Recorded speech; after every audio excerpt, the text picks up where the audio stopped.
Fixing तो आप करते हैं। मेरे अजीज दोस्तों और बुजुर्गों, कितनी मिसालें दूं मैं तुम्हारे सामने। 2019 जून या जुलाई का महीना था, पार्लियामेंट में अमित शाह ने एक कानून को लाया यूएपीए को अमेंड करने का। उस कानून की तारीफ समाजवादी और कांग्रेस ने की, और आकर अल्पसंख्यक समाज से, दलित समाज से, पिछड़ा समाज से, आदिवासी समाज से झूठे बातें करती है। दिल्ली में एक ऑफिसर इंस्पेक्टर रैंक ऑफिसर बैठकर किसी भी बरेली के बितरी के नौजवान को टेररिस्ट घोषित कर सकता है बगैर कोर्ट के फैसले के। इस कानून की तारीफ समाजवादी पार्टी ने की। अगर आप बेदार नहीं होंगे, याद रखिए, ये सब मिले हुए, ये सब एक ही हैं, और सिर्फ धोखा देने के लिए अपने चेहरों पर नकाब डालते हैं कि हम सेकुलर है, वो फुला कम्युनल है, ये भड़काऊ भाषण देता है, ये फुला टीम है।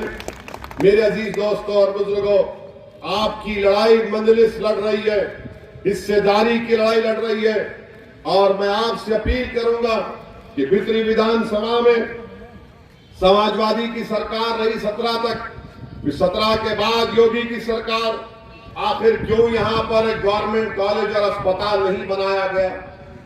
पूछिए इन लोगों से, आपने इनको वोट देकर कामयाब किया था।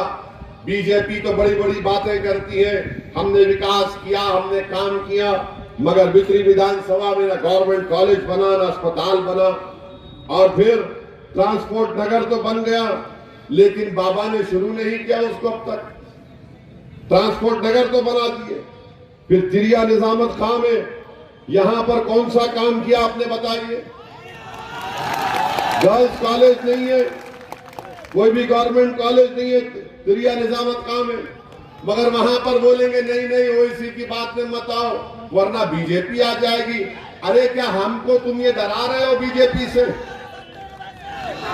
मेरे दोस्तों, मेरे बुजुर्गों, क्या देश में अगर बीजेपी की सरकार है तो क्या ओवैसी की वजह से 300 एमपी बीजेपी के जीत गए? इसलिए जीते क्योंकि अखिलेश और बीएसपी में ताकत नहीं थी बीजेपी को रोकने के लिए।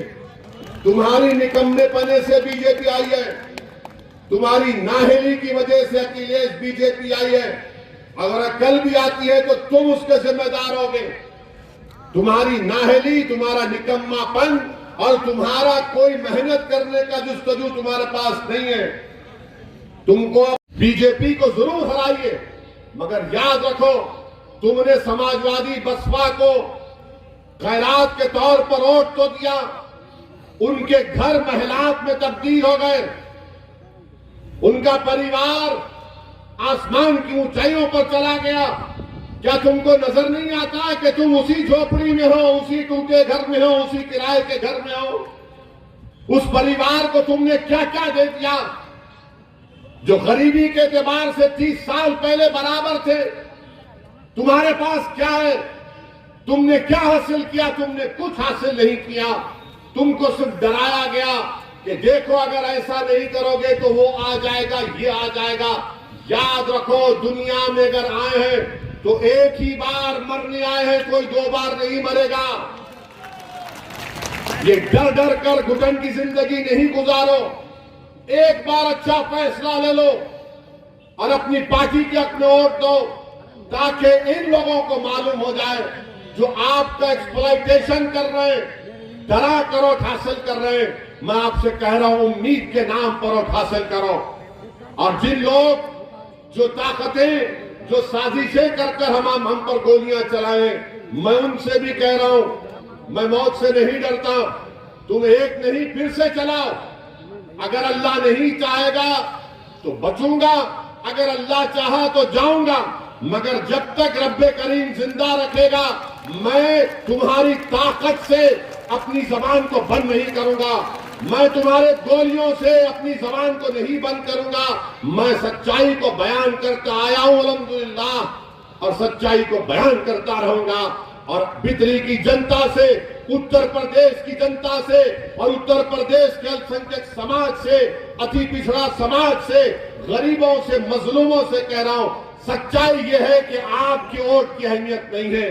आपकी वोट की अहमियत उस वक्त पैदा होगी जब आप मजलिस को और भागीदारी परिवर्तन मोर्चा के अपने हक में वोट का इस्तेमाल करें। हम किसी पार्टी के गुलाम नहीं है, ना हम किसी पार्टी के उनके पास जाकर भीख मांगने वाले। आपने अब तक वोट दिया, अब वोट लो अपने आज से, और यहां से मजलिस के जो उम्मीदवार हैं तौफीक प्रधान को यहां से विधायक बनाकर इंशाअल्लाह आप उत्तर प्रदेश की विधानसभा में भी जाइए। मैं माजरत चाहता हूं, मैं और देर ठहर कर बोलना चाह रहा था, मगर यहां से हमको अब संभल जाना है। तो अगर कोई शैतान रास्ते में है तो बाबू आ जाओ, हम संभल जा रहे हैं। सलाम अलैकुम। कौन आपका हमदर्द है, कौन आपका दुश्मन है, कौन आपका रहबर है, कौन आपका रहजन है, किसने आपको डरा डरा कर वोट तो हासिल किया।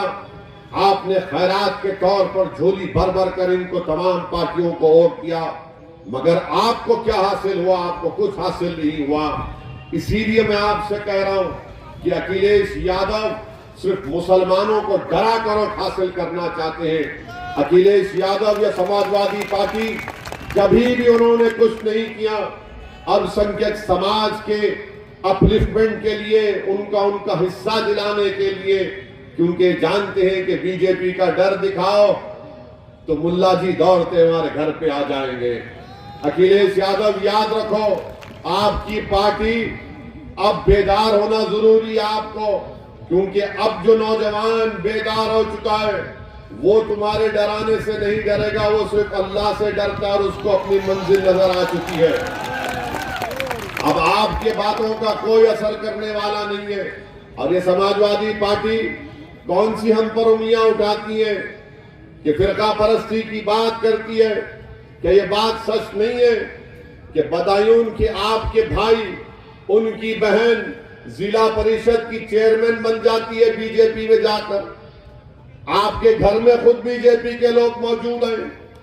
क्या इनके पिता 2019 में पार्लियामेंट के चुनाव से पहले क्या आपने खड़े होकर पार्लियामेंट में नरेंद्र मोदी को आशीर्वाद नहीं दिया था?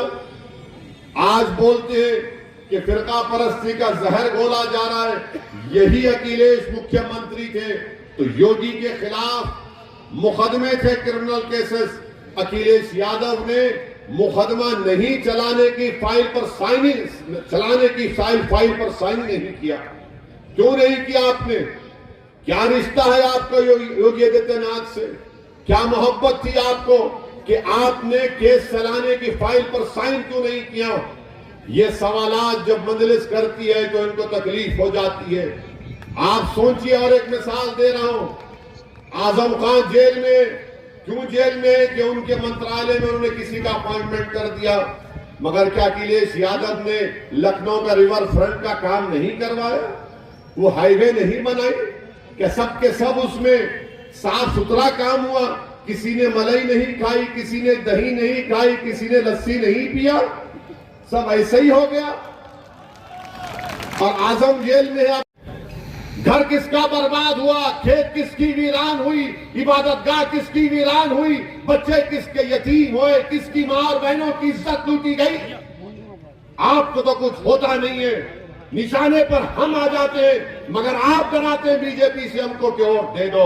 मैं आपसे अपील कर रहा हूं, डरने और घबराने की जरूरत नहीं है।